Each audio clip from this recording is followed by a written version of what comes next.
Hey guys, my name's Nova, this is Film Express, and I know it's been a few months since I've done a video. Please don't come on my neck, don't crucify me.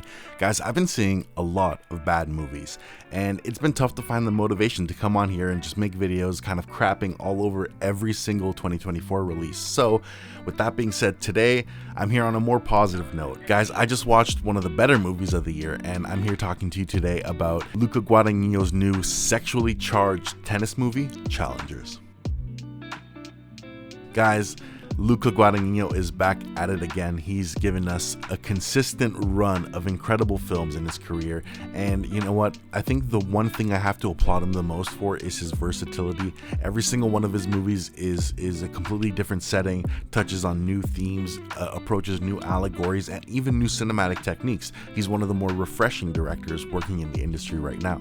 I'm a huge fan of his work. I'm a huge fan of his approach with LGBT cinema. All of his films approach these themes with a universal relatability and a means of tackling these metaphors and allegories that offer me as a viewer a lot to chew on. You know, it's artistic depth in spades, and I think that's one of the best things about his films and his directorial approach. Challengers is a fantastic movie, and there are so many elements in the film that are working to elevate the material beyond what we see. You know, it's an artistic movie. It's almost like a mainstream art house film in a way, because the style is so electric and it's so artistically charged. It's as if LUCA Guadagnino has the energy, the creativity of a director like 20 years younger, and I love that about his movies. You know what? I think most of my praise about Challengers starts with the screenplay.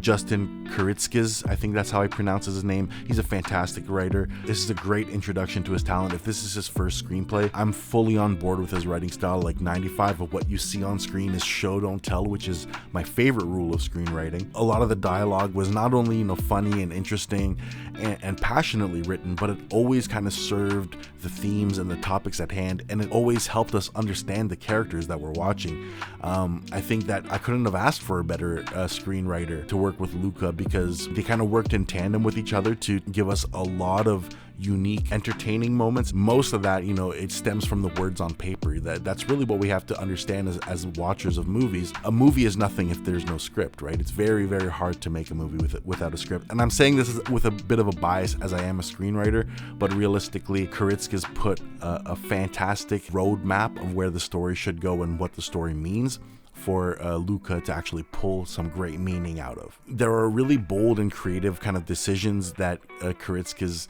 makes in regards to the structure and in regards to the time jumps and the settings, and I feel like, you know, that's kind of the confidence that you would see from a screenwriter who's been doing this for years and years and years. That being said, I don't find it to be a flawless screenplay. There are a bit of hiccups here and there. Some of the time jumps, you know, it kind of felt like it was dragging on a bit, and at times I felt like we were kind of going in circles within the second act, because the third act was so electric and it was so entertaining. The spectacle was phenomenal, and my emotional investment was so massive by the third act that I just kind of wanted us to get there a bit sooner. But that's a very small criticism in a great screenplay. There's very, very little filler. Like I said, I would say 95% of the screenplay was magnificent. It really made me appreciate the film a lot more. But as we know, a screenplay isn't everything, and LUCA Guadagnino directs this with the energy of a director who's way, way younger. Every single tennis scene had a unique shot and a different cinematic technique to kind of elevate kind of regular tennis scenes into something more extravagant.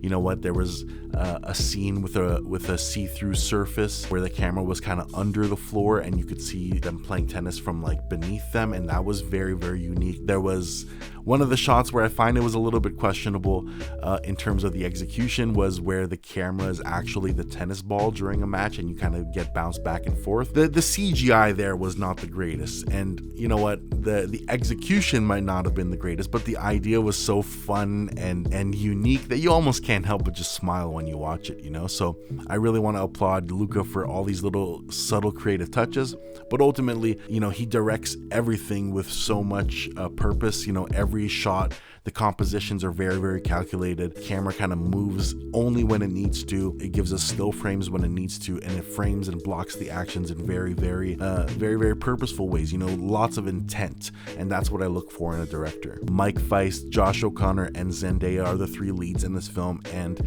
I'll be honest, I'm not even gonna mince words. Zendaya acted circles around these two guys. And I'm not trying to be mean, both of them, Mike Feist and Josh O'Connor, put in solid performances. I wouldn't say it's their best work, but Zendaya commanded the screen. Her character was the most meaty, and it ultimately gave us so many of the best scenes, so many of the best power dynamics. Now, it's the second film this year between Dune 2 and now Challengers where, Zendaya has been part of an exceptional film. And maybe in Dune 2 her performance wasn't the greatest, but here in Challengers, I'm happy to say, like, she commands the screen.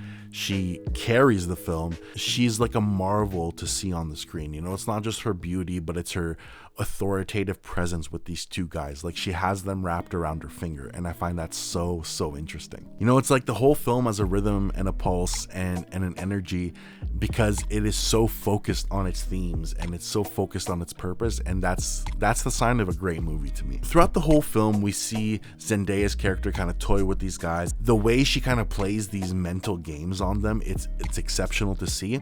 In fact, there was one scene that I found so beautiful in terms of the imagery. It's one of the first nights where they meet, all three of them, and they're at this beach having a conversation, and Tashi, Zendaya's character, she's seen wearing a blue dress. She's sitting on a rock, and kind of her back is turned towards the audience as she's seen with the backdrop of open waters and an open ocean. And in that moment, she looks like a siren. She looks like a mermaid. And if you actually look right here, I'll put the picture up, but it very much looks like this painting. This is like a very popular type of depiction of what a mermaid and a siren looks like. And mermaids and sirens are kind of seen as these temptresses, where they sing a song and they seduce men to come to them and they lead them to potentially their ultimate demise. In this case, it's less of a negative connotation, but the artistry is undoubtable. And I love that Luca added these subtle touches where he's showing solid awareness of all types of art forms and how to incorporate them within cinema. Challengers is a film that is so easy to recommend. It's so creative, it's so artistically charged, it's so electric. It's really thrilling, it gives us a finale and a climax that is extremely memorable, and it kind of takes your breath away in the moment. And I must say that Luca's very consistent with his endings. He's given us very solid endings. Whether we look back on Call Me By Your Name or Bones and All or the Suspiria remake and now this, he's always giving us endings that are not only jaw-dropping, but they're working within the themes and the rules of the movie itself, and they elevate the whole experience of the film. So with that being said, guys, I think Challengers is a must watch. Watch it as soon as you can. If you haven't seen it by now, you're very much slacking. So guys, that's my review of Challengers. I know it's been a while since I've done reviews. I have one more coming for you guys this week. Just please forgive me. Like I said, I've been trying to be more positive with films. I don't want to just drop bad reviews because I've been watching a lot of bad movies. So if you guys do want bad reviews though, just let me know, because I can absolutely find the motivation to crap on all these new absolutely garbage dog water movies that we're getting in the 2020s. But I just need to know that you guys are actually going to watch them. So let me know. And if there's a demand for bad reviews, I will drop as many as you guys want. Okay. So guys, my name's Nova. Thank you so much for tuning in. Please like, please subscribe, please drop some comments. Let me know what you thought of Challengers. Let's talk about it, guys. Have a good one. See ya.